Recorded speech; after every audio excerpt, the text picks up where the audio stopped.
বিরতির পর স্বাগত। রাজ্যের দূষণ নিয়ন্ত্রক পর্ষদের সহযোগিতায় পরিবেশ রক্ষায় সচেতনতা বাড়াতে আজ লিফলেট বিতরণ করা হয় এবং প্রচার চালানো হয় মহিলা মহাবিদ্যালয়ে এনএসএস ইউনিটের উদ্যোগে।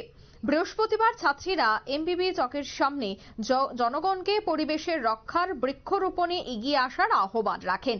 পাশাপাশি যন্ত্রযন্ত্র ব্যবহার থেকে শুরু করে যন্ত্রযন্ত্র আবর্জনা না ফেলে পরিবেশকে সচেতন বা পরিবেশকে নির্মল রাখার আহ্বান জানানো হয়।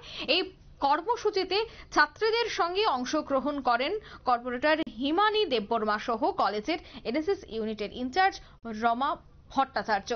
আজকের এই সচেতনতা কর্মসূচি থেকে কি বলছেন সংশ্লিষ্টরা শোনাচ্ছি।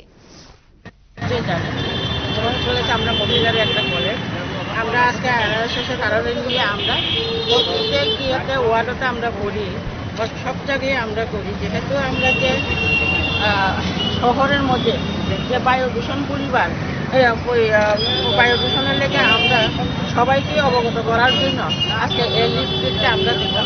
বিশেষ করে সেটা আমাদের রমা ভট্টাচার্য এনএসএস যে দায়িত্ব দিয়েছে, এরা অনেক ভালো কাজ করেছে। আমাকে সবসময় সারা দিয়ে ডাকে, আমি তাদের সঙ্গে থাকি।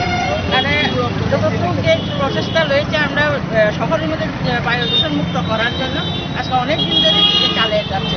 তার জন্য আমি যাদেরকে লিফলেট দেবো তারাও যেন এই অবগত থাকে এবং বায়ু দূষণটা আমরা না হয়।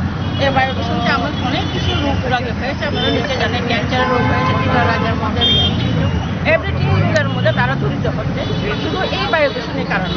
এটা যেমন সত্যি বায়ু দূষণটা শেষ করে আমরা মানুষ একটা ভালো ভালোভাবে থাকতে চাই বা সুস্থ থাকতে চাই। Thank you. পরিবেশ রক্ষার প্রচারে আজ দেখা গেছে সচেতনতা সহ লিফলেট বিতরণ করেছে মহিলা মহাবিদ্যালয়ে এনএসএস ইউনিট। আগামী দিনেও এ ধরনের সামাজিক কাজে এগিয়ে আসবে বলে জানাচ্ছে কলেজের ছাত্রীরা। দূষণ নিয়ন্ত্রণ পর্ষদের সহযোগিতায় পরিবেশ রক্ষায় সচেতনতা এই প্রচার বলেই তারা জানাচ্ছে। নিয়ে নিচ্ছে ছোট্ট একটি বিজ্ঞাপন বিরতি, সঙ্গে থাকুন।